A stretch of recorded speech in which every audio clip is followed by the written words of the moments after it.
Le véritable champ de bataille est en toi. Pas dans ce qu'on te dit, ni dans ce qu'on te fait, mais dans la façon dont tu réponds à tout cela.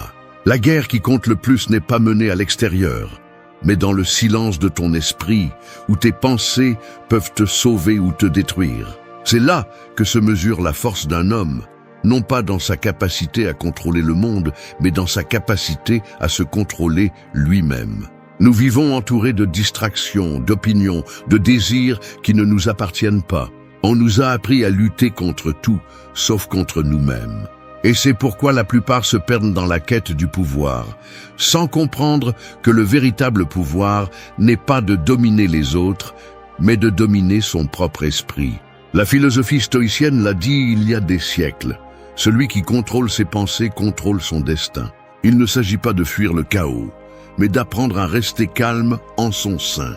Il ne s'agit pas d'éviter la douleur, mais de la transformer en discipline. La paix intérieure n'est pas passivité, c'est maîtrise.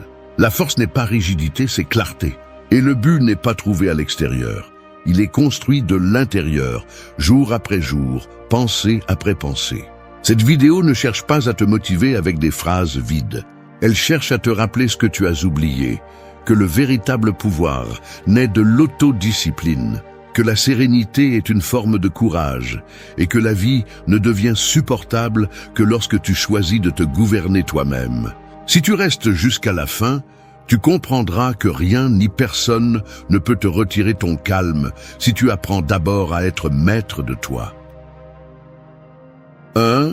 Vive avec vertu. Vivre avec vertu est comme marcher avec une boussole interne au milieu d'une tempête. Peu importe la force du vent ou la confusion du chemin, tant que cette boussole fonctionne, tu ne te perdras jamais. Cette boussole est ton caractère, et la vertu est l'aimant qui la maintient pointée vers le bon nord. Lorsque tu agis avec vertu, tu n'as pas besoin que le monde t'applaudisse ou que les autres te comprennent, car en toi, il y a quelque chose qui sait ce qui est juste, même quand personne d'autre ne le voit. Les stoïciens enseignaient que la vertu n'est pas un luxe moral, mais le cœur de la bonne vie.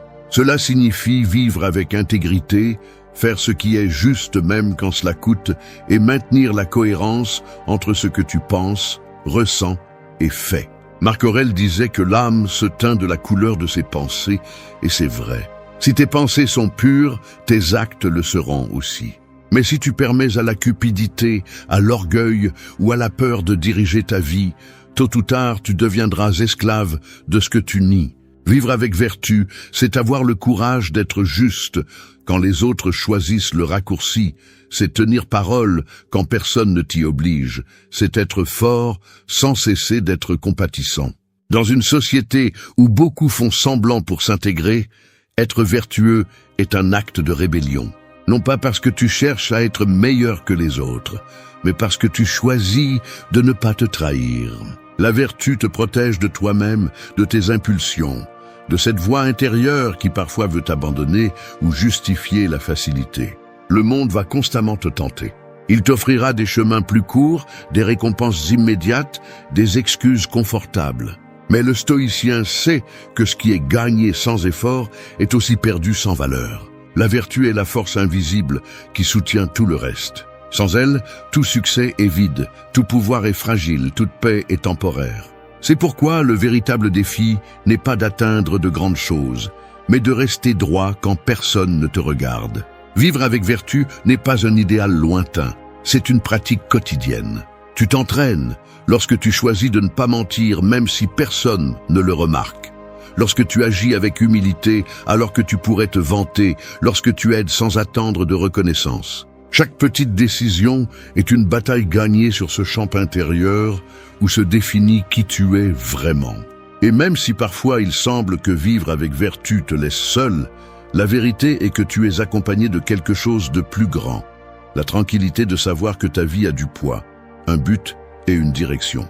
Parce que la vertu, même si le monde ne la comprend pas, finit toujours par être le chemin le plus puissant. 2. Concentre-toi sur ce que tu contrôles. Le chaos de la vie ressemble à une tempête en mer.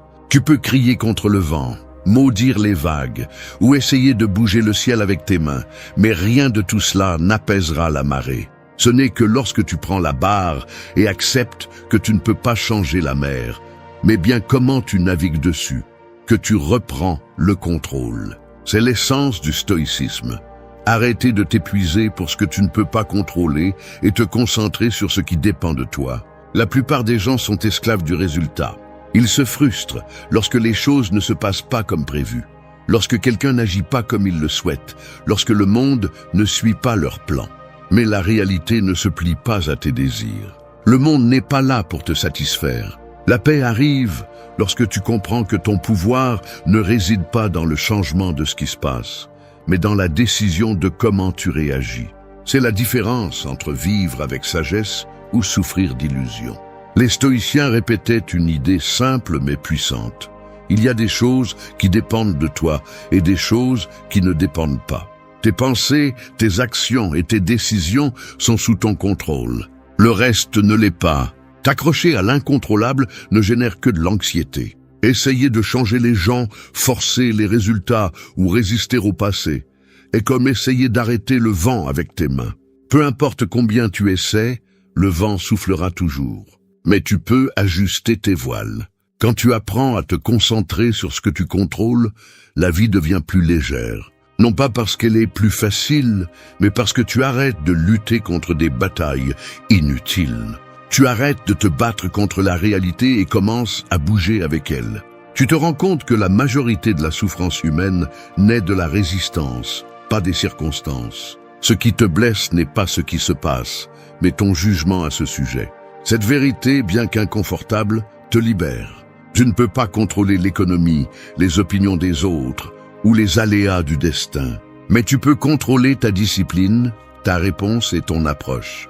Tu peux choisir de ne pas tomber dans la plainte, de ne pas nourrir la colère, de ne pas réagir impulsivement. À ce moment-là, tu reprends le pouvoir. Le véritable contrôle n'est pas de dominer l'extérieur, mais de maintenir la sérénité quand tout devient incontrôlable. Chaque fois que tu te concentres sur ce qui dépend de toi, tu renforces ton caractère. Et chaque fois que tu donnes ton énergie à ce que tu ne peux pas changer, tu t'affaiblis. C'est simple. Soit tu gouvernes ton esprit, soit il te gouverne. Les stoïciens le savaient bien et leur paix venait de cette clarté. Alors, la prochaine fois que la vie te secoue, rappelle-toi ceci. Ne lutte pas contre le vent, apprends à l'utiliser. Parce que celui qui maîtrise sa réaction maîtrise son destin. 3. Maîtrise ton esprit. L'esprit est comme une ville sans mur. Si tu ne le protèges pas, n'importe qui peut y entrer. La peur, l'anxiété, le doute, la colère. Et lorsque ces émotions prennent le contrôle, elles s'emparent de tes pensées, de tes paroles et de tes actes. Tu perds ton calme, tu perds ta concentration et tu finis par être l'esclave de ce que tu ressens. Le stoïcisme enseigne que la liberté ne se trouve pas à l'extérieur, mais dans la maîtrise de cette ville intérieure. Maîtriser ton esprit ne signifie pas réprimer ce que tu ressens, c'est comprendre, diriger et transformer en force. Chaque pensée a le pouvoir de te construire ou de te détruire. Ce que tu crois de toi-même devient la base de tes décisions. Si tu répètes que tu ne peux pas, ton esprit trouvera 1000 raisons pour le prouver. Si tu affirmes que tu es capable, tu commences à agir avec détermination. C'est pourquoi les stoïciens disaient que l'esprit est l'architecte de la vie. Si la pensée est faible, le caractère le sera aussi. Mais si la pensée est ferme et disciplinée, rien ne pourra te briser. Maîtriser l'esprit ne signifie pas éliminer le chaos, mais apprendre à rester ferme au milieu de celui-ci. La plupart se laissent emporter par ce qu'ils ressentent à l'instant. Aujourd'hui, ils se lèvent motivés, demain déprimés, après-demain frustrés. Mais la discipline mentale consiste à ne pas dépendre de l'humeur pour agir. C'est se lever et faire ce que tu dois faire, même si tu n'en as pas envie. C'est garder ton calme quand quelque chose te provoque. C'est ne pas réagir impulsivement à une offense. C'est la véritable force. Agir à partir de la raison, pas de l'émotion. Tu ne peux pas éviter les pensées négatives, mais tu peux décider combien de temps tu les nourris. L'esprit ne se tait pas, mais tu peux lui apprendre à te parler différemment. Si tu l'entraînes, il cesse d'être ton ennemi et devient ton allié. Maîtriser l'esprit est comme entraîner un muscle.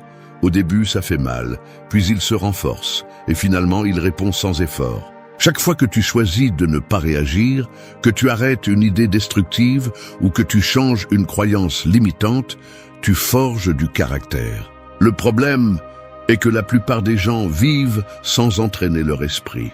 Ils nourrissent tout ce qui leur procure un plaisir immédiat et fuient tout ce qui exige du contrôle. Ils se distraient, se sabotent, se remplissent de bruit. Mais celui qui apprend à penser clairement devient invulnérable. Non pas parce qu'il ne ressent pas la douleur, mais parce qu'il ne se laisse pas dominer par elle. Cette personne comprend que les pensées sont comme des chevaux sauvages. Si tu les laisses libres, ils t'emportent. Si tu les prends par la bride, ils t'emmènent où tu décides. Cette distance intérieure est ce qui te donne la paix. La maîtrise mentale ne s'acquiert pas en un jour. Elle nécessite une pratique constante. Commence par observer ce que tu penses au réveil, par diriger ton attention sur ce que tu peux contrôler, par choisir chaque mot que tu te dis. 4. Accepte l'inévitable. La vie est comme le cours d'une rivière. Tu peux essayer d'arrêter son courant, construire des murs pour qu'elle ne change pas de direction ou maudire la force de l'eau. Mais tôt ou tard, cette rivière trouvera son chemin. Accepter l'inévitable ne signifie pas se rendre. Cela signifie comprendre qu'il y a des choses qui, aussi fort que tu le souhaites, ne sont pas sous ton contrôle. La mort, la perte, la trahison, le passage du temps, les circonstances extérieures, tout cela fait partie du flux naturel de l'existence. Résister ne fait que t'entraîner avec plus de force. La souffrance humaine ne provient pas tant de ce qui se passe, mais de la lutte constante contre ce qui est déjà. Nous nous accrochons à la façon dont les choses devraient être, à la façon dont nous aimerions qu'elles soient, et ce choc entre la réalité et l'attente est ce qui nous brise de l'intérieur. Le stoïcisme enseigne que l'acceptation est la base de la sérénité. Non pas parce que tu dois être indifférent, mais parce que tu comprends que tu ne peux pas te battre contre ce que tu ne peux pas changer. Quand tu acceptes, tu te libères du poids inutile de la résistance. Accepter l'inévitable, c'est regarder en face les vérités que la plupart évitent. La vie n'est pas juste, le temps n'attend pas, les gens changent, et tout ce que tu possèdes aujourd'hui peut disparaître demain. Mais au lieu d'avoir peur de cela, le stoïcien l'embrasse. Non pas comme une tragédie, mais comme une opportunité de vivre avec plus de conscience. Parce que quand tu acceptes l'impermanence, tu apprécies davantage ce que tu as. Quand tu comprends que la douleur fait partie du chemin, tu arrêtes de la fuir et tu apprends à la transformer en croissance. L'acceptation n'est pas passivité, c'est pouvoir. C'est la capacité de rester calme, même quand tout s'effondre. C'est répondre avec sagesse au lieu de réagir avec colère. Celui qui accepte l'inévitable ne se brise pas, il s'adapte. Il bouge avec la vie au lieu de se battre contre elle. Comme le disait Épictète, ce n'est pas ce qui t'arrive qui t'affecte, mais comment tu l'interprètes. Cette interprétation est ce qui définit ta paix. Accepter ne signifie pas que tu aimes ce qui se passe. Cela signifie que tu reconnais son existence sans te laisser détruire. Tu peux pleurer une perte et continuer à avancer. Tu peux ressentir de la douleur et rester debout. L'inévitable n'attend pas la permission, il arrive. Mais ta réponse détermine si cela te coule ou te renforce. Dans ce choix réside la différence entre un esprit esclave et un esprit libre. Beaucoup confondent l'acceptation avec la résignation, mais ce ne sont pas la même chose. La résignation naît de la peur, l'acceptation de la compréhension. Le résigné se rend parce qu'il ne peut plus. Celui qui accepte continue à marcher parce qu'il comprend que c'est la vie. Cette compréhension te donne un avantage. Tu ne perds plus d'énergie sur l'impossible, tu la concentres sur ce que tu peux transformer. Accepter l'inévitable implique aussi de faire confiance. Faire confiance que tout ce qui se passe, même si ça fait mal, a un but caché qui te pousse à grandir. Tu arrêtes de porter le poids de ce qui ne dépend pas de toi et tu marches plus léger. Tu apprends que chaque fin apporte une nouvelle façon de commencer. L'acceptation est le pont entre la douleur et la sagesse. Et quand tu traverses ce pont, tu découvres que la paix n'est pas dans le changement du monde, mais dans la paix avec lui, même quand il ne correspond pas à tes désirs. 5. Transforme l'adversité. Le feu peut consumer ou forger, tout dépend de ce que vous y mettez. Si vous jetez du bois, il brûlera jusqu'à se réduire en cendres. Mais si vous jetez du fer, il en ressortira plus fort, plus résistant, plus solide. C'est ainsi que fonctionne l'adversité. Elle n'arrive pas pour vous détruire, elle arrive pour vous révéler. Personne ne connaît sa véritable force jusqu'à ce que la vie le mette à l'épreuve. Les stoïciens savaient qu'il n'y a pas de croissance sans difficulté et que chaque obstacle est une opportunité déguisée. Ce que d'autres voient comme un malheur, le sage le voit comme un entraînement. Quand tout semble s'effondrer, vous avez deux options. Vous lamenter sur ce que vous avez perdu ou apprendre ce que la douleur est venue vous enseigner. Ce choix est ce qui sépare les faibles des forts. L'adversité ne vous demande pas si vous êtes prêt. Elle apparaît simplement. Elle arrive sans prévenir, brise le confort et vous oblige à regarder en face ce que vous évitiez. Mais dans ce chaos naît aussi quelque chose de nouveau. Si vous y faites face avec calme et courage, la douleur se transforme en pouvoir, la blessure devient sagesse et la peur devient élan. Marc Aurèle a écrit que la difficulté montre à l'homme ce qu'il est. Et il avait raison. L'adversité révèle votre caractère. Si vous vous plaignez, elle montre votre faiblesse. Si vous faites face, elle montre votre force. Si vous remerciez, elle montre votre grandeur. Chaque fois que la vie vous frappe, vous avez l'opportunité de répondre avec plus de clarté, avec plus de tempérance, avec plus de contrôle. L'adversité n'est pas l'ennemi, c'est le miroir. Elle reflète ce que vous devez encore maîtriser et vous donne la possibilité de forger un esprit plus solide. Transformer l'adversité ne signifie pas nier la douleur. Cela signifie l'utiliser, apprendre à encaisser le coup et à continuer à marcher. Chaque défi a une leçon cachée qui ne se révèle qu'à celui qui ne fuit pas. Le stoïcien ne demande pas « Pourquoi cela m'arrive-t-il ?» mais « Qu'est-ce que je peux apprendre de cela ?» Cette question change tout, car elle transforme la souffrance en un maître au lieu d'une condamnation. La douleur a une fonction. Elle vous brise pour que vous grandissiez, elle vous secoue pour que vous vous réveilliez. Elle vous montre les limites de ce que vous pensiez contrôler. Celui qui évite la douleur évite sa croissance. Le confort prolongé endort l'âme, mais l'adversité la réveille. Chaque difficulté est une opportunité pour renforcer votre esprit, pour fortifier votre esprit et pour vous prouver à vous-même que vous pouvez plus que ce que vous imaginiez. La transformation n'a pas lieu pendant les jours faciles, mais pendant les nuits difficiles. Quand vous vous relevez après une chute, quand vous choisissez de continuer malgré la peur, quand vous décidez de rester calme alors que tout brûle. C'est là que naît le caractère. La vie ne récompense pas la plainte, elle récompense la résilience. Transformer l'adversité est un art qui se maîtrise avec la pratique. Il nécessite de la patience, de l'autocontrôle et une foi inébranlable en votre capacité à résister. Et quand vous apprenez à le faire, quelque chose change pour toujours. Vous cessez de craindre la douleur et commencez à l'utiliser comme un élan. Vous comprenez que chaque coup vous façonne, chaque perte vous enseigne et chaque défi vous prépare à quelque chose de plus grand. Le feu ne détruit pas le fer, il le renforce. Et de même, l'adversité ne détruit pas le sage, elle le transforme. 6. Libère-toi du désir. Le désir est comme une chaîne invisible qui brille au soleil. Elle semble belle, mais reste une chaîne. Elle te lie à ce que tu crois avoir besoin, te rend dépendant de ce que tu n'as pas encore, et te vole la tranquillité pendant que tu le poursuis. Plus tu désires, plus tu te sens vide, car le désir ne cherche pas la satisfaction, il cherche la répétition. À peine obtiens-tu ce que tu voulais, un autre désir apparaît, un autre objectif, un autre manque déguisé. Les stoïciens ont compris que le véritable ennemi de la paix n'est pas le manque, mais la dépendance au désir. La société moderne vit asservie par le besoin de plus. Plus d'argent, plus de validation, plus d'attention. On nous a éduqués à mesurer notre valeur en fonction de ce que nous possédons ou accomplissons. Mais chaque fois que tu bases ton bonheur sur quelque chose d'extérieur, tu deviens prisonnier de cela. Le désir ne se rassasie pas, il se multiplie. C'est pourquoi plus tu obtiens, plus tu deviens insatisfait. Le stoïcien brise ce cycle en reconnaissant que rien en dehors de lui ne peut lui donner de stabilité. Le pouvoir réside dans le fait de nécessiter moins, pas d'avoir plus. De libérer du désir ne signifie pas renoncer à tes objectifs, mais lâcher l'obsession du résultat. Tu peux aspirer à t'améliorer sans en faire une addiction. Tu peux travailler pour tes rêves sans dépendre d'eux pour te sentir complet.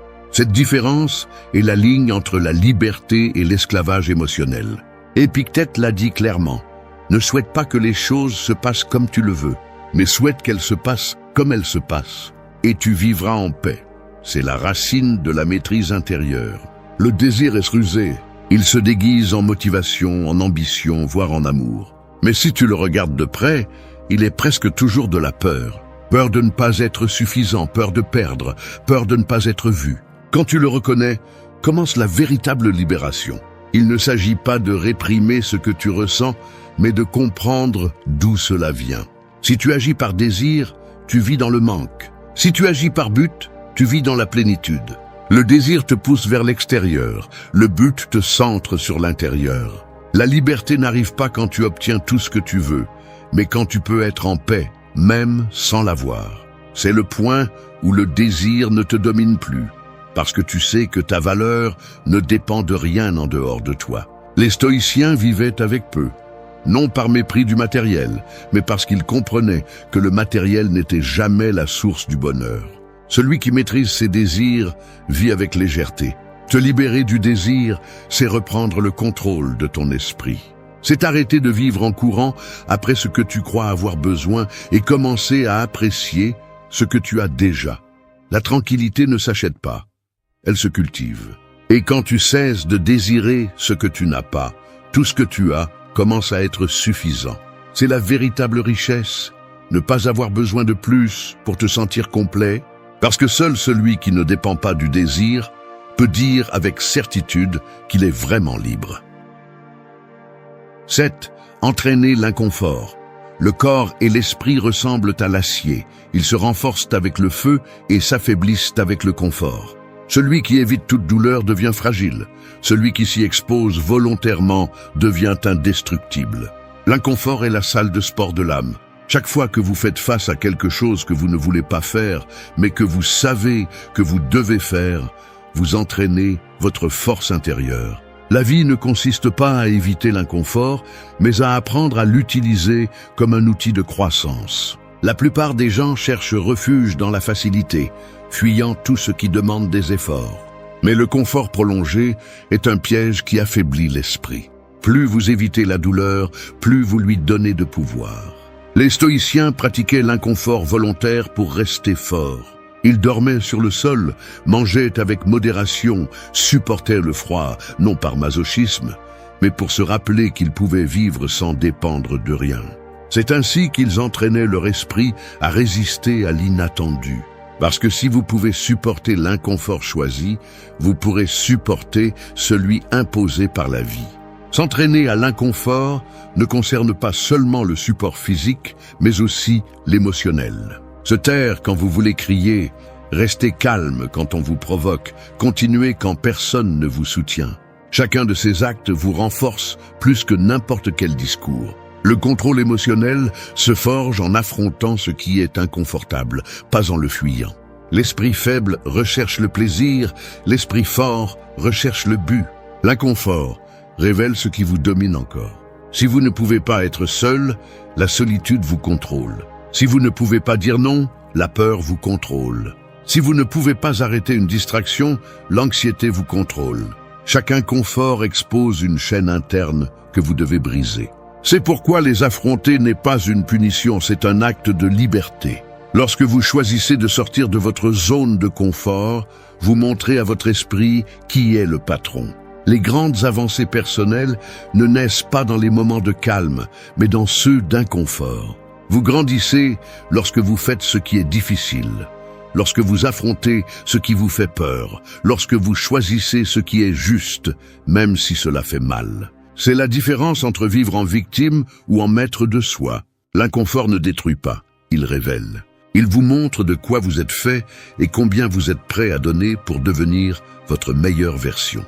Vous ne pouvez pas contrôler les épreuves que la vie vous lance, mais vous pouvez vous préparer à les recevoir avec force. Et cette préparation s'appelle discipline. S'entraîner à l'inconfort est un rappel quotidien que rien ne peut vous briser si vous apprenez à résister. Parce que lorsque vous vous habituez à l'inconfort, vous cessez de le craindre. Et quand vous ne craignez plus la douleur, vous devenez libre. L'inconfort n'est pas un ennemi, c'est le chemin vers la véritable paix. Seul celui qui l'affronte avec courage peut marcher dans la vie sans peur, sachant que même au milieu du chaos, son esprit restera ferme. 8. Protège ton temps. Le temps est comme de l'eau dans les mains. Plus tu essaies de le retenir sans conscience, plus il s'échappe rapidement. On ne peut pas le récupérer, on ne peut pas le stocker, on ne peut que l'utiliser avec sagesse. Pourtant, la plupart des gens le donnent sans réfléchir, comme s'il était infini. Ils le gaspillent dans des conversations vides, dans des distractions inutiles, dans des soucis qui ne changent rien. Les stoïciens le savaient bien, celui qui gaspille son temps, gaspille sa vie. Et il n'y a pas de perte plus grande que celle-là. Chaque jour qui passe est une pièce de monnaie qui ne reviendra pas. Tu peux gagner de l'argent, reconstruire des relations ou recommencer des projets, mais le temps ne revient jamais. Sénèque l'a dit avec dureté. Nous agissons comme si nous allions vivre pour toujours. Mais nous mourrons sans avoir vraiment vécu. Protéger ton temps n'est pas de l'égoïsme, c'est du respect pour ton existence. C'est comprendre que la vie est brève et que chaque minute que tu donnes sans but est une minute volée à ce qui aurait pu te faire grandir. Le problème est que l'on nous a appris à dire oui à tout, à répondre à chaque message, à répondre à chaque demande, à accepter chaque engagement même s'il n'a pas de sens. Mais chaque oui que tu donnes à l'ire et le vent est un non que tu donnes à ton but. Les stoïciens vivaient avec clarté. Il ne s'agit pas de faire plus, mais de faire l'essentiel. Ne laisse pas le bruit du monde te distraire de ce qui compte vraiment. Protéger ton temps implique aussi de protéger ton esprit. Il ne suffit pas d'avoir des heures libres si tu les remplis de distractions. Tu peux perdre autant de temps à regarder un écran qu'à te perdre dans des pensées qui ne te mènent nulle part. L'attention est la nouvelle monnaie de l'âme. Ce que tes pensées capturent, tes heures le capturent. Et ce que tes heures capturent finit par façonner ta vie. C'est pourquoi le stoïcien choisit à quoi il pense avec le même soin qu'il choisit qui il laisse entrer dans sa maison. Dire non est une forme de liberté. Dire non à ce qui ne te nourrit pas, non à ce qui ne te rapproche pas de tes objectifs, non à ce qui vole ton énergie. Tu n'as pas l'obligation d'être disponible pour tout le monde. Tu as la responsabilité d'être présent dans ta vie. Celui qui ne protège pas son temps finit par vivre celui des autres. Et quand il s'en rend compte, il est trop tard. Le temps ne se négocie pas, il se respecte. Chaque matin est une occasion de décider si tu vas utiliser la journée comme un cadeau ou la gaspiller comme si tu en avais des milliers d'autres. Les stoïciens ont compris que bien vivre ne consiste pas à avoir plus de jours, mais à faire que les jours aient plus de vie. Protège ton temps comme le ferait quelqu'un qui comprend sa valeur. Parce que quand l'horloge s'arrêtera, la seule chose qui comptera ne sera pas combien tu as vécu, mais comment tu as utilisé chaque moment que tu as eu. 9. Vive en harmonie. La vie est comme un orchestre. Chaque personne, chaque situation, chaque moment représente un instrument qui joue à son propre rythme. Tu ne peux pas contrôler toutes les notes ni décider quand elles sonnent, mais tu peux choisir comment jouer les tiennes. Quand tu le fais avec équilibre, le bruit du monde se transforme en musique. Vivre en harmonie ne signifie pas que tout est sous contrôle. Cela signifie que tu apprends à te déplacer au rythme de ce qui se passe sans perdre ton centre. Les stoïciens enseignaient que l'harmonie naît lorsque la raison et la nature agissent conjointement. La nature ne se plaint pas de l'hiver ni de la chaleur, elle ne discute pas avec ce qui est, elle coule simplement. L'être humain, en revanche, lutte contre l'inévitable, cherche toujours à avoir raison et s'agite pour ce qu'il ne peut pas changer. Cette déconnexion entre la réalité et l'esprit est ce qui crée le chaos interne. La paix arrive quand tu arrêtes de résister et commences à couler avec ce que la vie te présente. Vivre en harmonie n'est pas te retirer du monde. C'est apprendre à te déplacer à l'intérieur sans te perdre. C'est garder son calme pendant que tout change. C'est écouter sans réagir avec jugement. C'est accepter sans te résigner. L'harmonie naît de l'équilibre entre l'action et l'acceptation, entre l'effort et la sérénité. Quand tu comprends cela, tu découvres que tu n'as pas besoin de contrôler quoi que ce soit pour être en paix. Tu as juste besoin de comprendre ta place dans le tout. Marc Aurèle disait que nous faisons partie d'un même organisme, comme les membres d'un corps. Si une partie souffre, tout le corps le ressent. L'harmonie implique de reconnaître cette connexion. Tu ne peux pas vivre en paix si tu gardes de la haine, si tu te déplaces avec ressentiment ou si ton esprit est en guerre avec les autres. Le stoïcien cherche à agir avec justice, non par moralité, mais parce qu'il sait que le déséquilibre en un affecte le tout. La véritable force réside dans le maintien du calme, quel que soit l'environnement, dans la réponse avec raison quand les autres réagissent impulsivement. Vivre en harmonie signifie aussi aligner ce que tu penses, ressens et fais. Quand tes pensées vont dans une direction et tes actions dans une autre, l'esprit se fragmente. Mais quand il y a cohérence, tout coule avec clarté. Cette cohérence se construit en choisissant la vertu au-dessus du plaisir, le but au-dessus de la distraction, le calme au-dessus de la réaction. L'harmonie intérieure ne dépend pas de ce que tu as, mais de comment tu interprètes ce qui t'arrive. Tu ne peux pas contrôler le rythme de la vie, mais tu peux apprendre à danser avec lui. L'harmonie ne se cherche pas dans le silence. Elle se trouve au milieu du bruit quand tu décides de ne pas te laisser emporter par lui. Vivre en harmonie est un art, et comme tout art, il nécessite de la pratique. Cela signifie accepter que le monde ne sera pas toujours juste, que les gens n'agiront pas toujours bien, mais que tu peux toujours choisir de garder la paix. Parce que la vraie victoire n'est pas d'avoir raison, c'est de ne pas perdre son calme. Quand tu y parviens, le monde cesse d'être un champ de bataille et devient une symphonie dans laquelle enfin tout s'emboîte. 10. Contrôle tes réactions. Les mots, les gestes et les impulsions sont comme des flèches. Une fois lancés, il n'y a aucun moyen de les arrêter. Tu peux t'excuser, essayer de réparer les dégâts ou te justifier, mais ce qui a été dit ne revient pas. Contrôler tes réactions, c'est apprendre à retenir ta main avant de lâcher la flèche. C'est avoir le contrôle de toi-même quand tout en toi veut exploser. La plupart des gens perdent plus à cause d'une réaction impulsive que d'une erreur calculée. Le sage ne réagit pas, il répond. La vie est pleine de provocations. Des personnes qui te défient, des situations qui te frustrent, des imprévus qui interrompent ta tranquillité. Tu ne peux pas empêcher qu'ils se produisent, mais tu peux décider comment les affronter. Chaque réaction excessive est une cession de pouvoir. Quand quelqu'un réussit à te perturber, il te contrôle.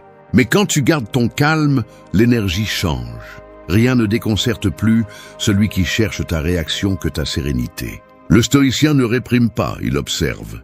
Il ne nie pas l'émotion, il la comprend avant d'agir. Contrôler tes réactions n'est pas de la froideur, c'est de l'intelligence émotionnelle. C'est savoir quand parler et quand se taire, quand bouger et quand rester immobile. L'esprit réagit par instinct, l'âme répond avec raison. Si tu laisses l'émotion gouverner, tu perdras l'équilibre. Mais si tu la reconnais et choisis ta réponse, tu deviens maître de toi-même. C'est la différence entre un esclave de ses impulsions et un maître de son esprit. Les stoïciens pratiquaient ce contrôle tous les jours. Marc Aurèle écrivait dans son journal avant de se coucher « Réfléchis, ton esprit te parle tout le temps, même quand tu crois que tu es en silence. » C'est cette voix qui te dit que tu ne peux pas, qui doute de toi, qui répète de vieilles blessures, comme si elles étaient des vérités absolues. Mais elle peut aussi être la voix qui te relève quand tout semble s'effondrer. Celle qui te rappelle que tu es toujours là, debout, respirant.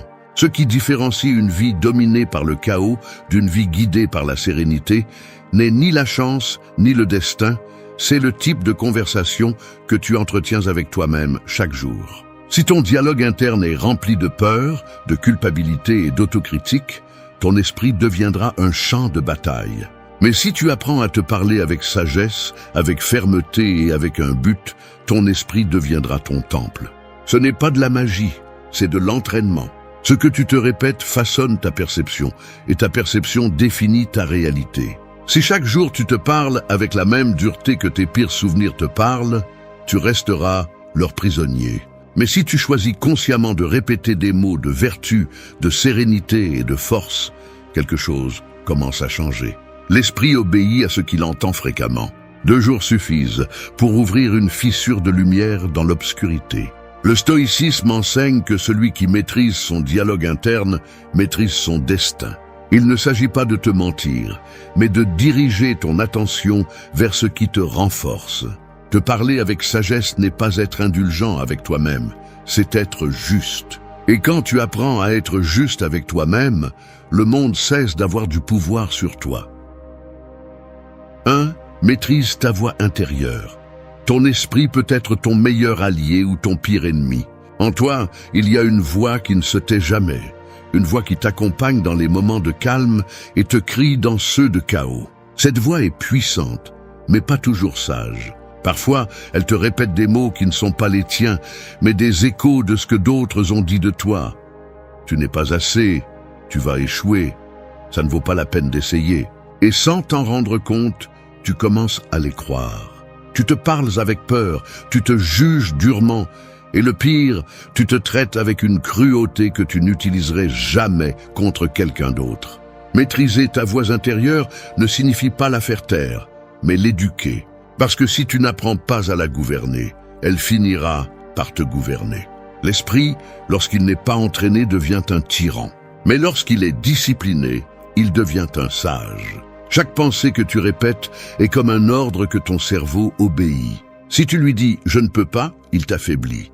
Si tu lui dis « je suis capable », il commence à chercher des moyens de le réaliser. Ce n'est pas une jolie phrase, c'est de la biologie.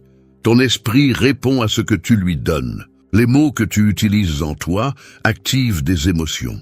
Et ces émotions façonnent tes décisions. C'est pourquoi une seule pensée répétée de nombreuses fois peut construire ou détruire ton destin. Le stoïcisme enseigne que le véritable pouvoir n'est pas de changer le monde extérieur, mais de diriger le dialogue interne.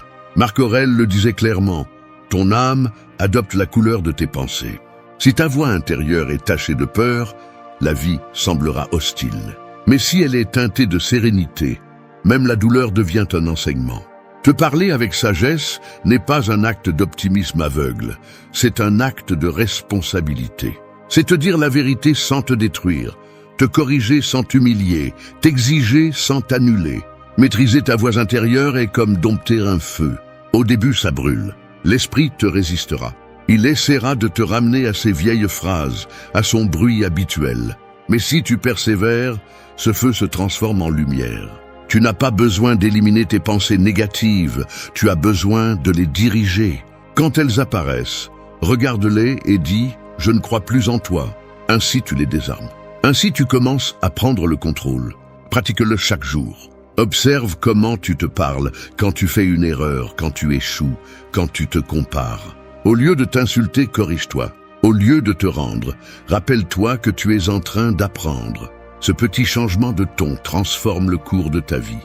Parce qu'un esprit qui se sent compris commence à guérir. Ne cherche pas la perfection, cherche la conscience. Chaque fois que tu te surprends à t'attaquer, arrête-toi et change le langage. Ne dis pas « je suis un désastre », dis « je suis en processus ». Ne dis pas « je ne peux pas », dis « pas encore ». Ne dis pas « personne ne me comprend », dis « je me comprends moi-même ». Cette reprogrammation quotidienne est la base de ta liberté. Maîtriser ta voix intérieure est le premier pas vers la véritable force. Quand tu réussis à te parler avec fermeté et compassion en même temps, rien d'extérieur ne peut te briser.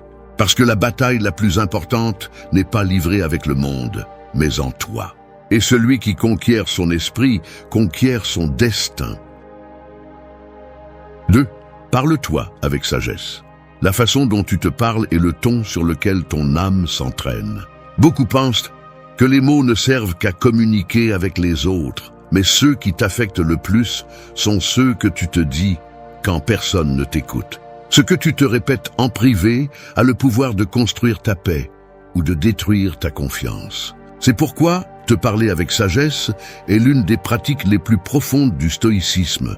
Transformer le dialogue interne en un outil de maîtrise personnelle. Quand tu te parles avec sagesse, tu ne te traites pas comme un ennemi à vaincre, mais comme un disciple que tu souhaites guider. Chaque pensée est une graine, et ce que tu sèmes avec tes mots finit par fleurir dans ton esprit.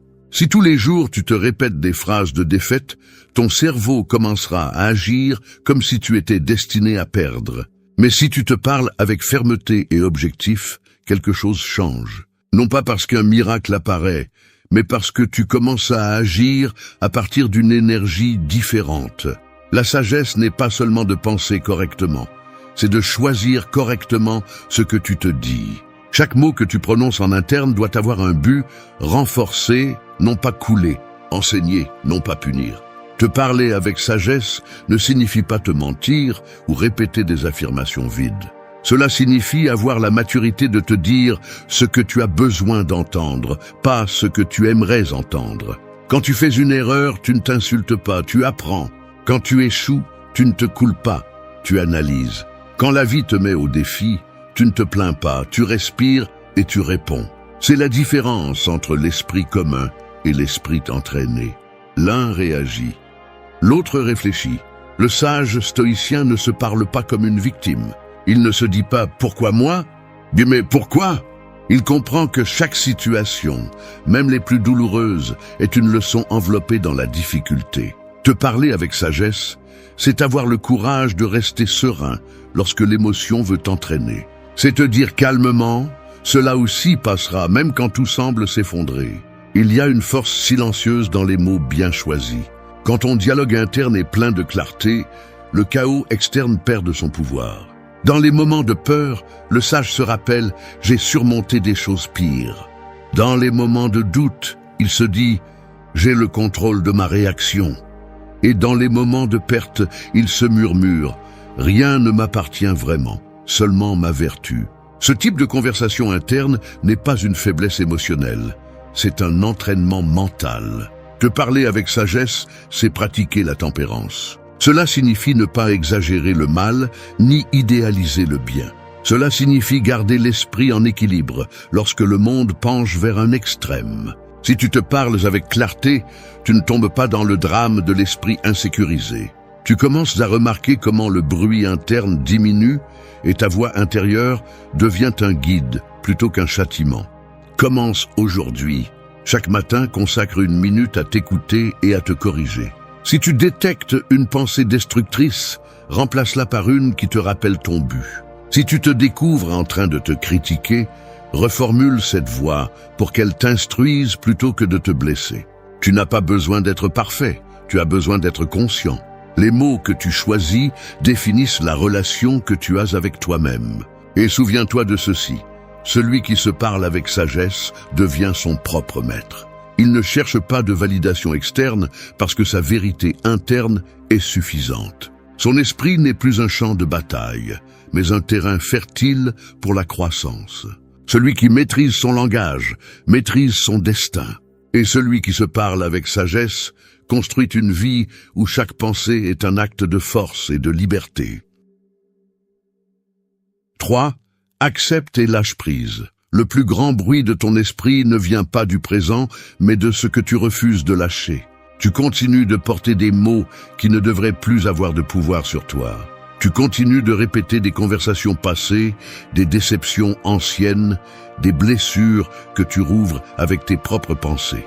Ce n'est pas le souvenir qui te détruit, c'est la résistance. Quand tu te parles depuis la culpabilité ou depuis le « pourquoi n'ai-je pas fait plus ?», tout ce que tu fais, c'est te maintenir enchaîné à quelque chose qui est déjà terminé. Le stoïcien comprend que la paix n'arrive pas quand tout est réglé, mais quand tu acceptes que tout n'a pas besoin de l'être. Accepter n'est pas se rendre.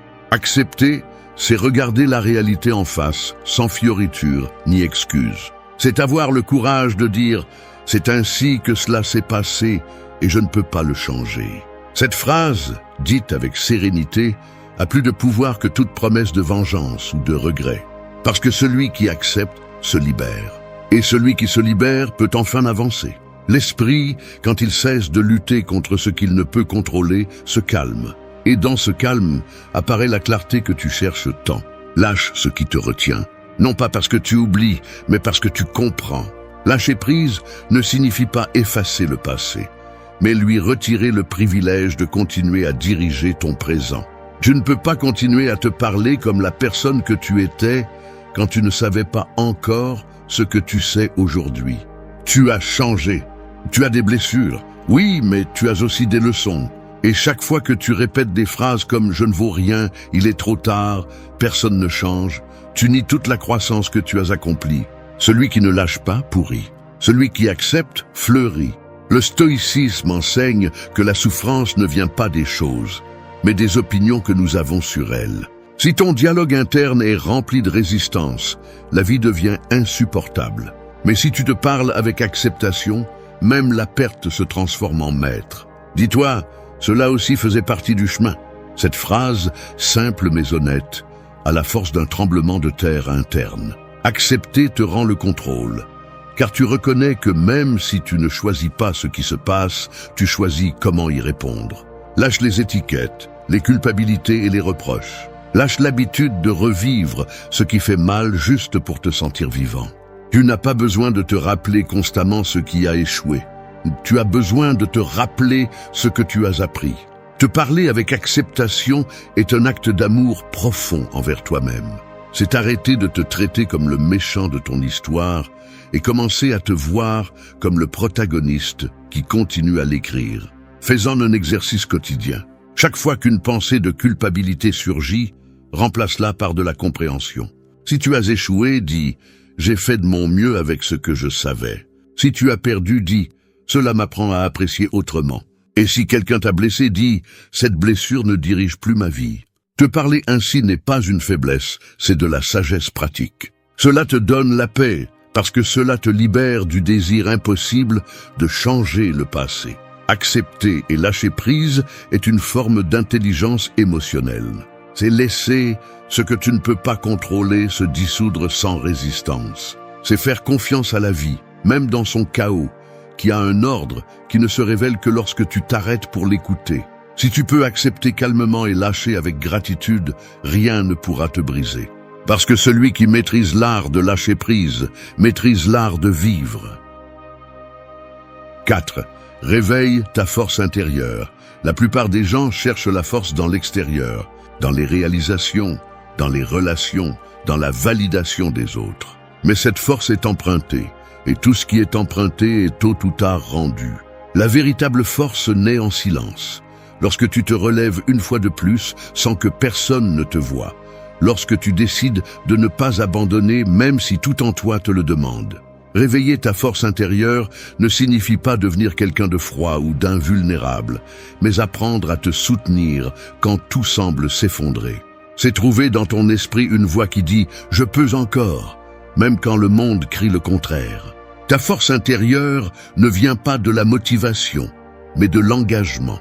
Ce n'est pas une énergie explosive qui dure un jour, mais un feu constant qui se nourrit de discipline. Le stoïcisme enseigne que l'homme fort n'est pas celui qui ne tombe jamais, mais celui qui se relève toujours. Il ne s'agit pas d'éliminer la faiblesse, mais d'apprendre à la diriger. Parce que, en toi, il y a une partie qui veut grandir et une autre qui veut abandonner. La sagesse est de nourrir la première jusqu'à ce que la seconde n'ait plus de voix. Quand tu réveilles ta force intérieure, tu apprends à distinguer ce qui dépend de toi et ce qui ne dépend pas. Tu arrêtes de dépenser de l'énergie à convaincre les autres et tu l'investis à te maîtriser toi-même. Tu ne demandes plus que les choses soient faciles, tu demandes à être plus fort. Tu ne fuis plus les épreuves, tu les affrontes avec sérénité.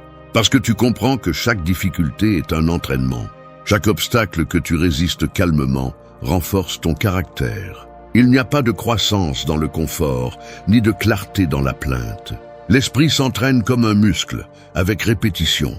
Chaque fois que tu choisis de ne pas réagir avec colère, tu exerces ton contrôle. Chaque fois que tu choisis d'avancer sans besoin d'approbation, tu renforces ton indépendance. Chaque fois que tu choisis le silence, plutôt que le drame, tu façonnes ton pouvoir intérieur. Et le plus important, chaque fois que tu tombes, mais décides de te relever avec humilité, ton âme s'élargit. Parce que la force ne se mesure pas par les bons jours, mais par la façon dont tu te comportes dans les jours sombres. Réveiller ta force intérieure implique aussi de cesser de te victimiser. Personne ne viendra te sauver, et ce n'est pas une mauvaise nouvelle, c'est la liberté. Parce qu'au moment où tu assumes la responsabilité totale de ta vie, tu récupères ton pouvoir. Le stoïcien ne se lamente pas sur ce qu'il ne peut pas contrôler, il se concentre sur ce qu'il peut construire. Apprends à te dire « ceci m'appartient, cela ne m'appartient pas ». Et dans cette clarté, il trouve sa paix.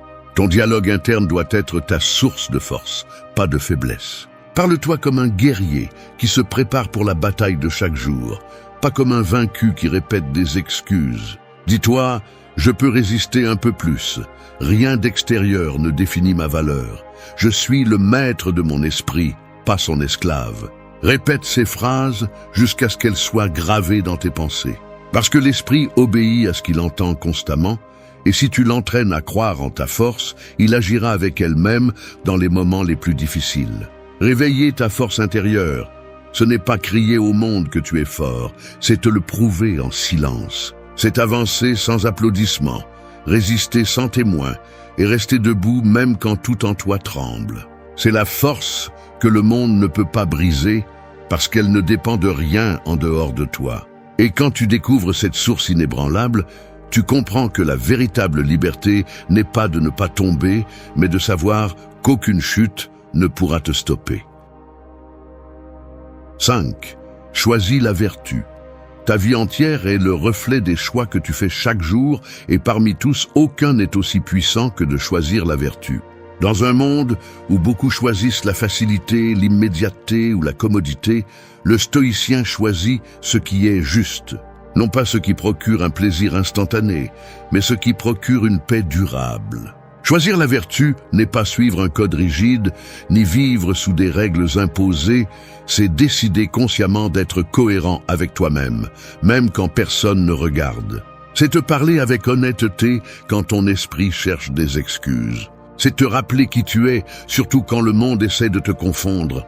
La vertu est le véritable pouvoir. Pas l'argent, ni le statut, ni la reconnaissance. Parce que ces trois disparaissent en un instant, mais la vertu reste. Celui qui choisit la vertu vit avec une force que rien ne peut lui enlever. Son esprit ne cherche plus la validation, il cherche l'intégrité. Le stoïcien comprend que chaque pensée, chaque mot et chaque action laisse une empreinte sur son âme. C'est pourquoi avant d'agir, il se demande « Cela me rapproche-t-il ou m'éloigne-t-il de ma meilleure version ?» Cette simple question peut changer le cours de ton destin. Choisir la vertu est une bataille quotidienne contre l'impulsivité. C'est avoir la discipline de penser avant de parler, d'écouter avant de juger, de garder son calme quand l'ego veut s'imposer. L'esprit faible réagit, l'esprit fort répond. Et cette différence naît de la maîtrise intérieure. Lorsque tu choisis d'agir avec vertu, tu ne perds pas le contrôle face à la colère, tu ne te rabaisses pas face à la provocation, tu ne mendis pas l'attention. Tu gardes ton centre parce que tu comprends que rien d'extérieur n'a de pouvoir sur celui qui se gouverne lui-même. Mais ne te trompe pas, choisir la vertu ne se sent pas toujours bien. Parfois ça fait mal. Ça fait mal de dire la vérité quand il serait plus facile de mentir. Ça fait mal de garder son calme quand on te blesse. Ça fait mal de lâcher ce qui te procure un plaisir immédiat pour quelque chose qui construit de la valeur à long terme. Mais cette douleur ne détruit pas, elle forge. C'est le prix à payer pour un esprit libre. Chaque fois que tu choisis la vertu plutôt que l'impulsion, tu renforces ton caractère. Et ce caractère devient ton bouclier face à n'importe quelle tempête. La vertu se reflète également dans ton dialogue interne. Quand tu te parles avec sagesse, tu pratiques la justice envers toi-même. Quand tu choisis la patience, tu exerces la tempérance. Quand tu affrontes tes peurs sans te rendre, tu cultives le courage. Et quand tu décides d'agir avec conscience plutôt qu'automatiquement, tu exprimes la sagesse. Ce sont les 4 piliers du stoïcisme, les bases sur lesquelles se construit un esprit inébranlable. Ce ne sont pas des théories, ce sont des pratiques. Chaque jour, tu as l'opportunité de les appliquer dans ce que tu penses, dans la façon dont tu réagis, dans ce que tu permets en toi. Te parler avec vertu, c'est te dire la vérité sans te détruire. C'est te corriger avec fermeté, mais aussi avec respect. C'est ne pas permettre à ton esprit de se remplir d'excuses, mais ne pas non plus le laisser se remplir de punitions. La vertu est équilibre, pas rigidité. C'est la clarté, pas la perfection. C'est avoir. Le rejet n'est pas une défaite. C'est une instruction déguisée, un signal qui te dit avec une brutalité honnête ce n'est pas par là. Et même si ça fait mal, cette phrase renferme du pouvoir. La plupart se brisent face à un non, car ils l'interprètent comme un jugement sur leur valeur. Mais celui qui pense clairement comprend que le rejet ne parle pas de qui tu es, mais de là où tu as besoin de te déplacer. Quand tu apprends à le voir avec des yeux de discipline et non d'ego, tu arrêtes de t'enfoncer et tu commences à avancer. Marc Aurèle le savait. Ce qui se met en travers de la route devient la route. Et cela inclut le rejet. Chaque obstacle, chaque porte fermée peut devenir un élan si tu sais l'interpréter.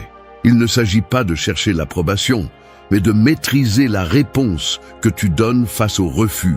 La psychologie inversée nous enseigne que lorsque tu arrêtes de poursuivre, tu commences à attirer. Lorsque tu arrêtes de te justifier, tu projettes de la sécurité. Lorsque tu lâches le besoin, tu gagnes du pouvoir. Dans cette vidéo, tu apprendras à transformer le rejet en un outil de croissance. Non pas à partir de l'orgueil ou de la vengeance, mais à partir de la sérénité et de la stratégie. Parce que pendant que certains se lamentent de ce qui n'a pas été, les stoïciens construisent la force avec ce qui reste. Le rejet ne te retire rien, il te révèle ce dont tu n'as plus besoin. Et quand tu comprends cela, tu découvres que chaque non a toujours été une poussée vers ta version la plus forte, la plus sage et la plus libre. Un te transforme le rejet en direction. Chaque rejet est comme une rafale de vent qui, si tu ne sais pas la lire, semble te repousser en arrière, mais si tu observes calmement, tu remarqueras qu'en réalité, elle te pousse vers une autre direction. Le problème n'est pas le vent, mais ta résistance à lâcher la barre de l'ego. La plupart réagissent avec colère ou frustration face au rejet parce qu'ils le confondent avec une sentence. Mais en vérité, c'est une boussole. Le non qui fait mal aujourd'hui pourrait être le merci que tu prononceras demain lorsque tu découvriras où il t'a mené. Les stoïciens comprenaient cela à la perfection. Pour eux, les événements extérieurs n'étaient ni bons ni mauvais. Ce qui importait, c'était l'interprétation. Lorsque quelqu'un te rejette, la seule chose qui se passe est qu'une porte se ferme. Mais c'est toi qui décides si tu restes à la frapper désespérément ou si tu fais demi-tour et continues à marcher. Marc Aurèle disait que nous ne devons pas demander que les choses se passent comme nous le voulons, mais les vouloir telles qu'elles se passent. Car c'est dans cette acceptation intelligente que réside le pouvoir. Le rejet cesse d'être une blessure lorsque tu le vois comme une redirection. La psychologie inversée complète cette idée de manière pratique. Plus tu poursuis quelque chose qui te rejette, plus tu l'éloignes. Mais lorsque tu lâches prise et que tu avances, tu changes l'énergie. Tu cesses d'agir par nécessité et tu commences à projeter l'indépendance. À ce moment-là, le monde réagit différemment à toi.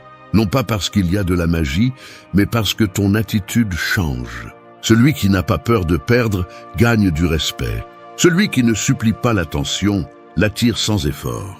Si tu appliques cette leçon dans ta vie quotidienne, chaque rejet devient un signal qui t'aide à améliorer ta stratégie. Un non d'une personne peut signifier un oui du destin.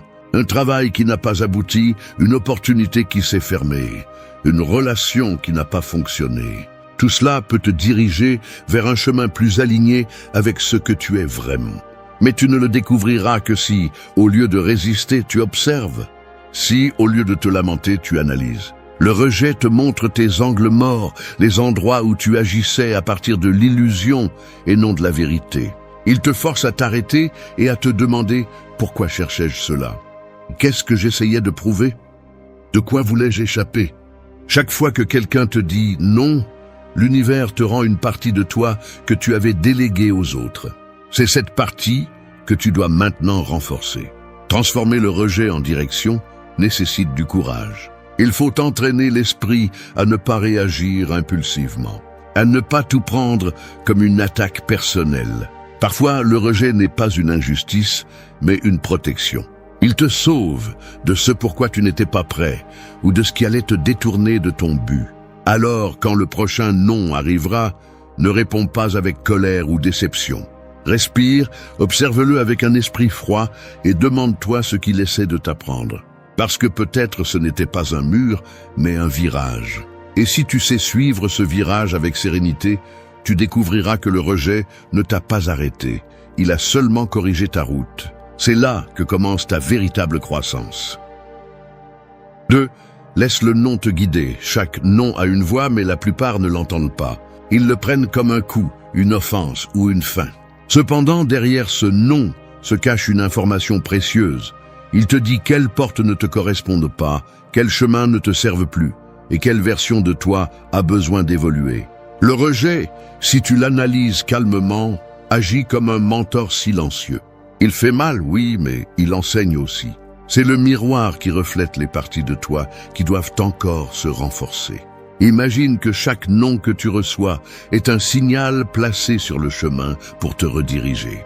Pas vers moins, mais vers plus. Le problème est que l'ego veut contrôler la direction, exige des résultats immédiats, et quand quelque chose ne se passe pas comme prévu, il l'interprète comme un échec. Mais l'âme, en revanche, comprend qu'il y a un ordre plus large, qu'une négation ne signifie pas que tu ne le mérites pas, mais que tu n'en as pas besoin en ce moment. Et si tu es patient, le temps finit par révéler pourquoi ce non était exactement ce qui devait se passer.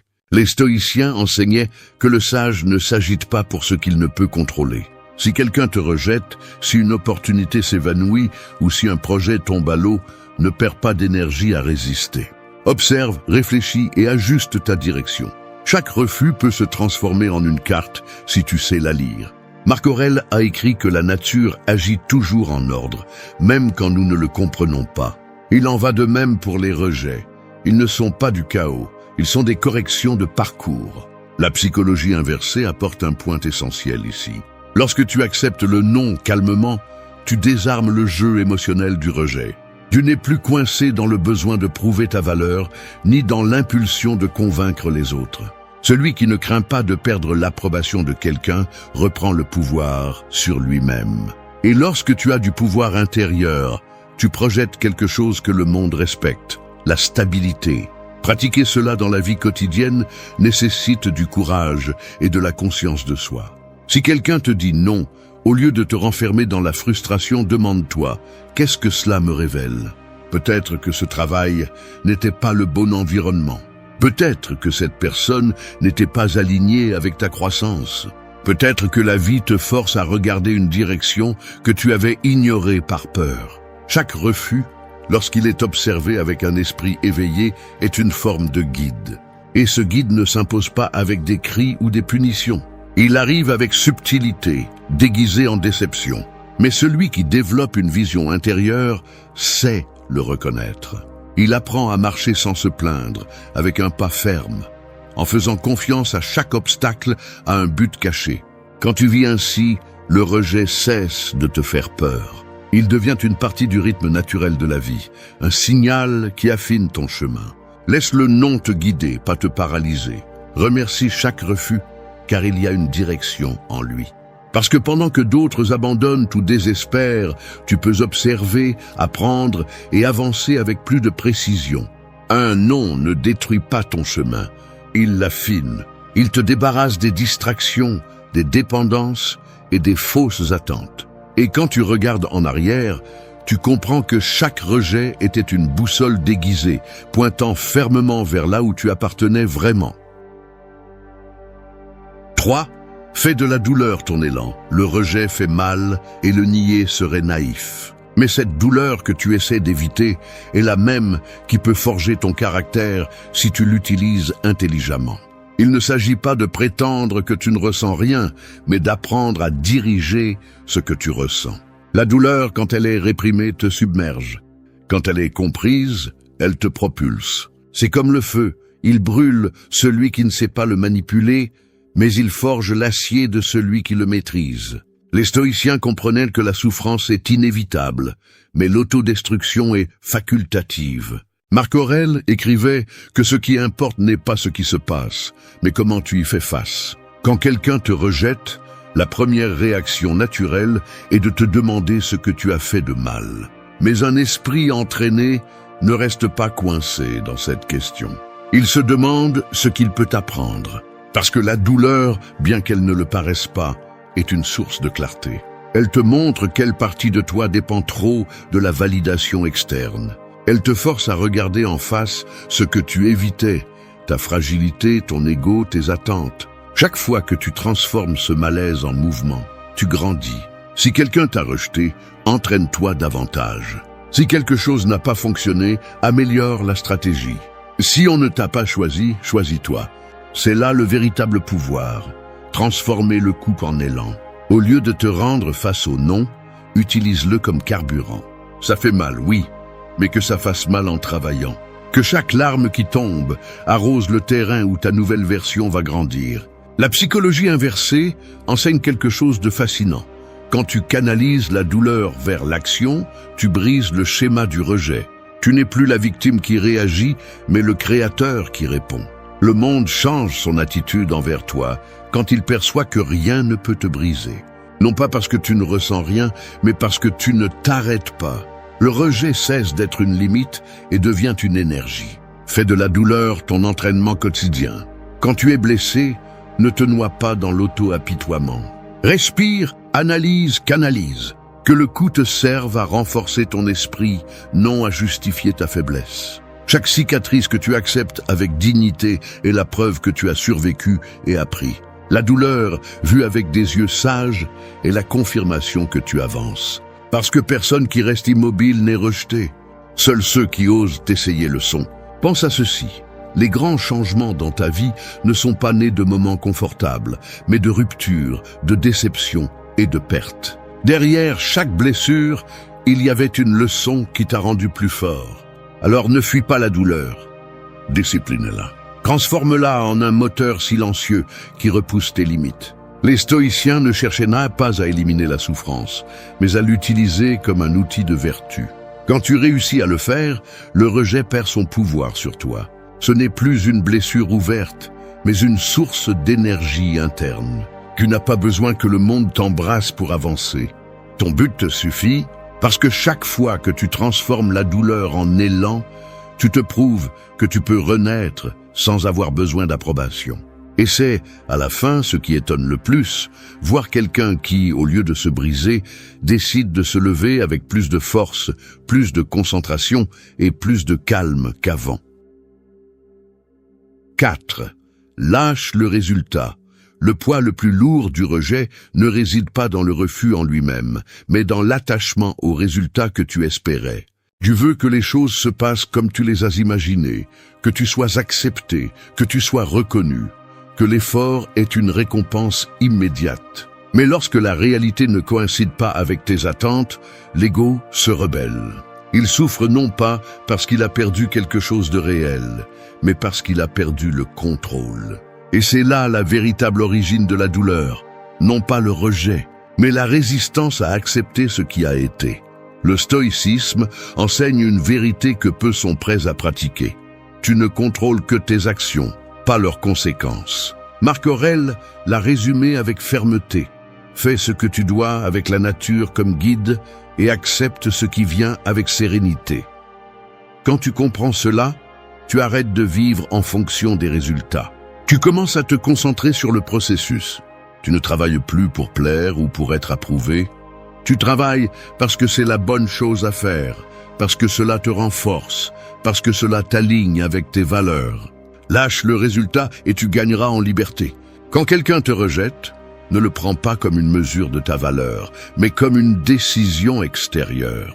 Si tu as fait ce qui était juste, si tu as donné le meilleur de toi-même, il n'y a rien de plus à faire. Apprendre à lâcher prise n'est pas abandonner. C'est avoir confiance en ce que la vie se réorganise, même quand tu ne le comprends pas. Le rejet devient alors une transition, pas une perte. Ce qui s'en va fait de la place pour quelque chose de plus authentique. La psychologie inversée applique cette même logique sous un autre angle.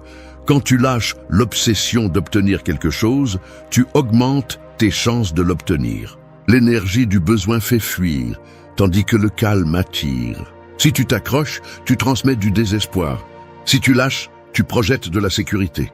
Et cette sécurité est magnétique. Celui qui n'a pas besoin de prouver quoi que ce soit, prouve tout. En pratique, cela se traduit par une discipline émotionnelle. Avant de réagir à un rejet, respire. Demande-toi, est-ce que ma valeur dépendait vraiment de ce résultat? Ou est-ce que je laisse mon ego me convaincre que j'ai perdu quelque chose d'essentiel? La plupart des gens ne sont pas en échec par manque d'opportunités, mais par leur incapacité à accepter le flux naturel de la vie. Ils veulent que tout se passe selon leur calendrier, sans comprendre que le temps ne se plie pas à leurs désirs.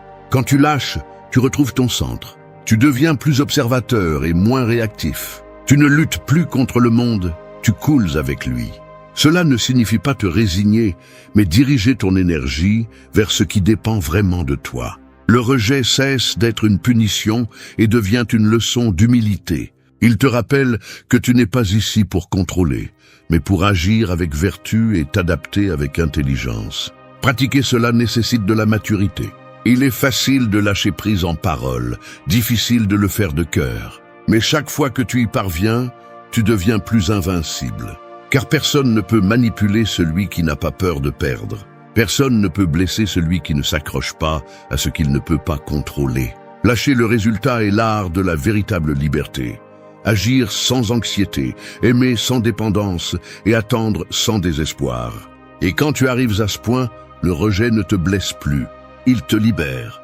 Parce que tu découvres que ce qui semblait être une porte fermée était en réalité la sortie d'un labyrinthe qui ne t'appartenait pas.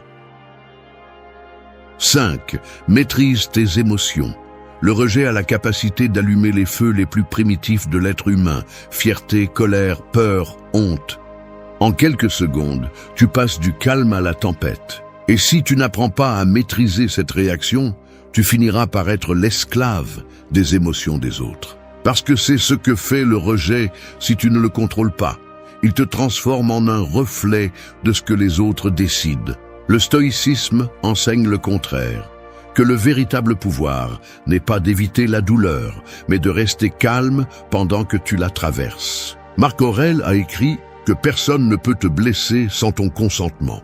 Et il avait raison. Ce n'est pas l'action de l'autre qui te détruit, c'est ton interprétation. Quand quelqu'un te rejette, l'esprit crée une histoire. Je ne suis pas assez. Je ne suis pas valorisé, je ne vaux rien.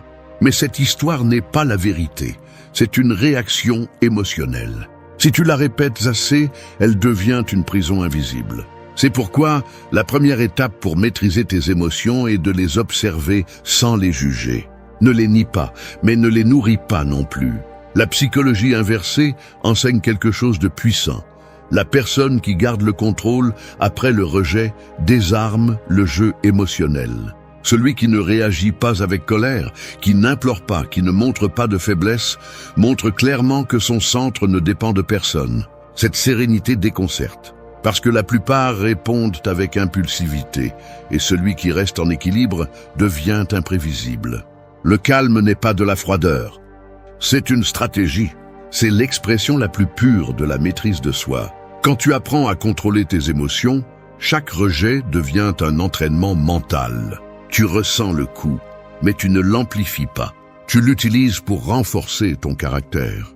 Imagine que chaque non est une pierre lancée dans un lac. Si le lac est calme, l'impact ne génère que des ondes. Mais si l'eau était déjà agitée, elle déborde.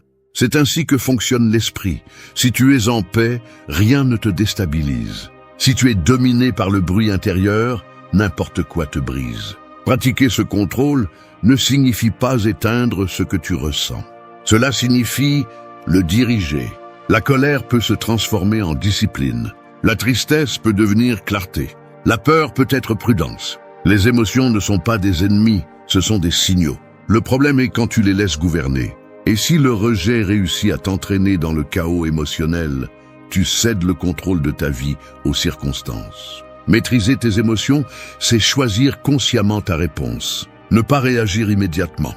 Compter jusqu'à 10 si nécessaire. Te demander, cela mérite-t-il mon énergie? Vais-je permettre à quelque chose d'externe de définir mon état interne? Chaque fois que tu choisis le calme plutôt que l'impulsion, tu te renforces. Tu reprogrammes ton esprit pour que le rejet cesse d'être une menace. Le stoïcien ne réprime pas, il transforme. Il utilise la douleur comme un ciseau pour polir son caractère. Et chaque fois qu'il parvient à rester serein face à la tempête, il démontre que le plus grand pouvoir n'est pas de contrôler les autres, mais de se contrôler soi-même. C'est la différence entre réagir comme tout le monde et répondre comme quelqu'un de conscient. Le rejet peut être un feu qui te consume ou une flamme qui t'éclaire. Tu décides. Maîtriser tes émotions ne signifie pas ne pas ressentir. Cela signifie ne pas brûler sans but. C'est regarder le chaos dans les yeux et lui dire « pas aujourd'hui ». Et quand tu y arrives, il n'y a plus de rejet qui puisse te vaincre, parce que ton pouvoir ne dépend pas du monde, il dépend de ton esprit. 6. Remercie celui qui s'éloigne. Le rejet ne vient pas toujours enveloppé de mots. Parfois il se présente sous forme de silence, de distance ou d'indifférence. Et bien que l'ego le perçoive comme une blessure, la vérité est que peu de choses vous purifiaient autant qu'un adieu qui révèle ce qui ne correspondait plus à vous.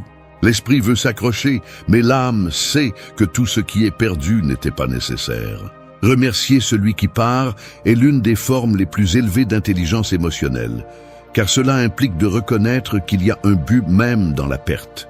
Chaque personne qui s'éloigne a une fonction. Vous montrez une partie de vous qui avait besoin de se renforcer. Peut-être que quelqu'un vous a rejeté pour que vous cessiez de chercher la validation. Peut-être vous ont-ils ignoré pour que vous appreniez à écouter votre propre voix. Ou ils vous ont fermé la porte pour que vous construisiez la vôtre. Derrière chaque adieu, il y a une leçon. Et quand vous la comprenez, vous cessez de souffrir pour ce qui est terminé et commencez à remercier pour ce qui s'est éveillé en vous. Les stoïciens enseignaient que ce qui se passe pour votre bien, même si vous ne le comprenez pas au début. Marc Aurèle l'a écrit avec sérénité. Accepte chaque événement comme si tu l'avais choisi. Cette phrase résume l'essence du pouvoir intérieur. Lorsque vous pratiquez la gratitude même envers celui qui vous a blessé, vous brisez le cycle du ressentiment. Vous ne vivez plus de la blessure, mais de la sagesse. La psychologie inverse complète ce principe par une idée puissante. Celui qui ne garde pas de rancune après le rejet conserve son énergie. Lorsque vous remerciez au lieu de réclamer, vous démontrez le contrôle émotionnel. Vous désarmez la tension. Vous surprenez. Celui qui s'attendait à ce que vous réagissiez avec colère se retrouve face à votre calme, et ce calme a un effet magnétique. Non pas parce que vous cherchez à récupérer cette personne, mais parce que vous montrez clairement que vous n'avez plus besoin de le faire. Remercier celui qui s'éloigne ne signifie pas idéaliser la perte, ni prétendre que cela n'a pas fait mal. Cela signifie observer le fait avec perspective. Cette personne a fait partie de votre histoire, vous a aidé à grandir et à jouer son rôle. Vous n'avez pas besoin de maudire ce qui a été. Remercier, c'est clore le cycle avec élégance, sans haine ni dépendance. Lorsque vous pouvez regarder en arrière sans colère, vous comprenez que le rejet n'était pas une punition, c'était une libération. Le pratiquer dans la vie quotidienne nécessite du courage. Il est facile de remercier quand tout va bien, mais le vrai caractère se démontre quand vous pouvez dire « merci » après une déception. Remercier celui qui part, c'est avoir confiance que la vie vous repositionne. Ce qui est parti fait de la place pour ce qui vient, et ce qui n'est pas revenu vous retenez plus que vous ne l'imaginiez. Chaque personne qui s'éloigne laisse un message. Certains enseignent l'amour, d'autres les limitent, et d'autres vous poussent simplement à grandir. Mais tous vous préparent à quelque chose de mieux. C'est pourquoi, au lieu de vous lamenter sur leur départ, remerciez l'apprentissage. Remerciez le moment où vous avez compris que tout ce que vous désirez ne vous convient pas. Remerciez la clarté qui arrive lorsque l'émotion s'éteint et que vous pouvez voir avec objectivité. Au final, remercier n'est pas une faiblesse, c'est un pouvoir. Cela signifie que vous n'avez plus besoin de punir ni de tout comprendre. Juste accepter. Parce que ce qui part ne vous vole rien qui soit vraiment à vous. Et quand vous l'intériorisez, vous comprenez que le rejet était une forme déguisée de protection. Alors vous souriez, remerciez et continuez à marcher, sachant que celui qui s'est éloigné a simplement accompli sa mission. Vous apprendre à vous choisir. 7. Ta valeur ne dépend de personne. L'erreur la plus courante après le rejet est de croire que quelque chose en toi a cessé d'avoir de la valeur. Que parce que quelqu'un ne t'a pas choisi, ne t'a pas vu ou ne t'a pas compris, il y a quelque chose de défectueux dans ton essence. Mais cette pensée est un piège mental, créé par la dépendance émotionnelle. Ce que les autres pensent de toi ne change pas ce que tu es. Cela ne révèle que ce qu'ils peuvent voir de leur niveau de conscience. Ta valeur ne se mesure pas par l'acceptation externe, mais par la solidité interne. Le stoïcisme enseigne que celui qui base sa paix sur ce que les autres disent vit en prison. Marc Aurèle l'a bien dit, la tranquillité vient quand tu arrêtes de te préoccuper de ce que les autres disent ou font et que tu te concentres uniquement sur ce que tu contrôles. Cette phrase, si simple et si directe, renferme une liberté immense. Si tu comprends que le rejet n'est pas un reflet de ta valeur, mais une projection des limitations de l'autre, tu reprends le contrôle. Tu arrêtes de demander l'approbation et tu commences à te donner du respect. La psychologie inversée le renforce. Moins tu dépends de la validation externe, plus tu deviens attirant. Non pas par arrogance, mais parce que l'indépendance émotionnelle génère du magnétisme. Les gens sont attirés par ceux qui n'ont pas besoin d'être acceptés pour se sentir accomplis. Cette sécurité silencieuse dérange les insécurisés et fascine les conscients. C'est pourquoi le véritable pouvoir n'est pas de plaire à tout le monde, mais de rester toi-même, même si personne ne t'aime. Ta valeur ne naît pas lorsque quelqu'un te reconnaît, ni ne meurt lorsque quelqu'un te rejette. Elle était là avant qu'on te regarde, et elle continuera d'être là quand personne ne le fera. Si tu as besoin que le monde t'applaudisse pour te sentir précieux, tu vivras esclave de ses caprices. Mais si tu décides de te valider de l'intérieur, le rejet perd de son pouvoir. Ce n'est plus un coup à l'ego, mais une simple différence de perspective. La pratique quotidienne de ce principe exige du courage. Elle exige que tu te regardes avec honnêteté, que tu arrêtes de chercher dans les yeux des autres une confirmation que tu ne peux donner qu'à toi-même. Si un travail, une personne ou un groupe t'exclut, ne te désespère pas pour t'intégrer. Demande-toi si tu appartenais vraiment là, car souvent, l'exclusion est la façon la plus directe pour la vie de te rediriger vers ce qui est vraiment en accord avec toi. Lorsque tu renforces ton estime de toi, chaque rejet devient un filtre. Tu ne perds pas de valeur.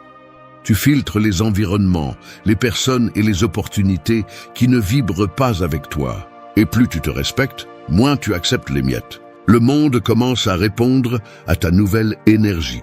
Non pas parce qu'il change magiquement, mais parce que tu n'es plus disposé à te rabaisser pour être accepté. La dignité est le langage le plus puissant qui existe, et celui qui sait la maintenir même dans le rejet démontre une force qui n'a pas besoin de mots. Souviens-toi, celui qui ne se valorise pas se vend à bas prix, et celui qui se vend à bas prix finit par regretter. Ne cherche pas à convaincre quelqu'un que tu as de la valeur. N'essaie pas de prouver ce qui est déjà évident pour ceux qui ont les yeux clairs. Apprends à être seul sans te sentir seul.